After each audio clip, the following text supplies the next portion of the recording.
We are at Historic Auto Attractions. I'm Wayne Lansing. We are in the Hall of Presidents room. In this room here, we have several presidential limousines. We have Secret Service limousines. We have presidential artifacts. Now, the presidential limos wouldn't be much if they did not have the presidents here. So we found a place in California that commissioned them to make these for us. And a friend of mine, his name that owned it was Henry Alvarez. We become really close friends. And he found a whole bunch of these also besides making them throughout the world.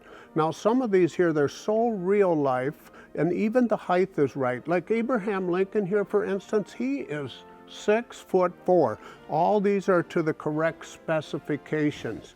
And we have President Hoover all the way to our current president, President Biden.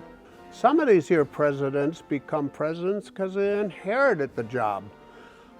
President Roosevelt here was president for 12 years. I find him to be one of my favorite presidents. He had to go through the Great Depression. He had to take us through World War II. President Roosevelt passed away in 1945, just about at the end of World War II. President Truman had to take over right at the end. It was so secret with the atomic bomb, they had to inform him all the aspects of what was going on with it.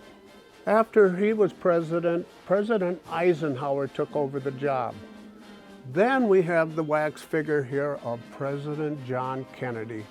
When President Kennedy got assassinated in 1963, President Lyndon Johnson became president. Coincidence? Abraham Lincoln got assassinated. Andrew Johnson became president, 100 years apart, both of them named Johnson. President Nixon became our next president. President Nixon had issues with the Watergate and he resigned. And one of the coolest things I always remember as he was getting on the plane was this: "I am not a crook." Well, our next president was Gerald Ford, so he inherited the job without getting elected. President Jimmy Carter is our oldest living president. He is 98 years old.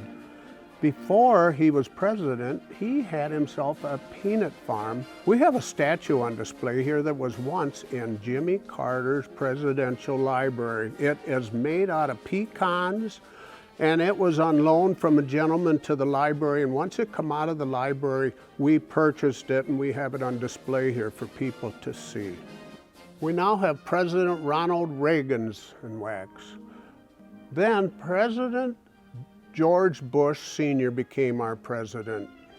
Another controversial president that we had was President Bill Clinton.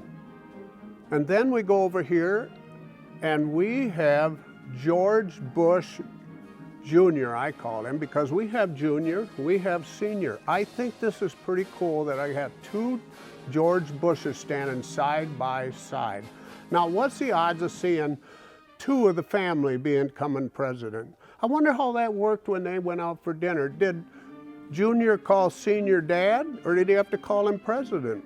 We now come up to President Barack Obama. Now, I covered all the wax figures that we have on presidents that lead all the way back to Hoover. Now, one of the problems that with wax, it makes everything look so realistic, but as age goes on, the fingers and such become brittle. And another thing that's really hard to do, once a year, I have to put regular makeup on them because they try to start turning orangish and yellow, and you have to always tone them back. So now President Trump and President Biden. Now they're made out of two new methods. These are made out of silicone, not wax, and they really come to life. Now what happens when they do them out of silicone? They embed the color right into the skin, and it is pliable. You can move it. So this is all the future of what we're going to do with our presidents. When you come to Historic Auto Attractions and you're in our Hall of Presidents, you're going to get that up-close feeling of being right next to the president because of the real-life feel they're made out of. Plus, you get to see their limousines.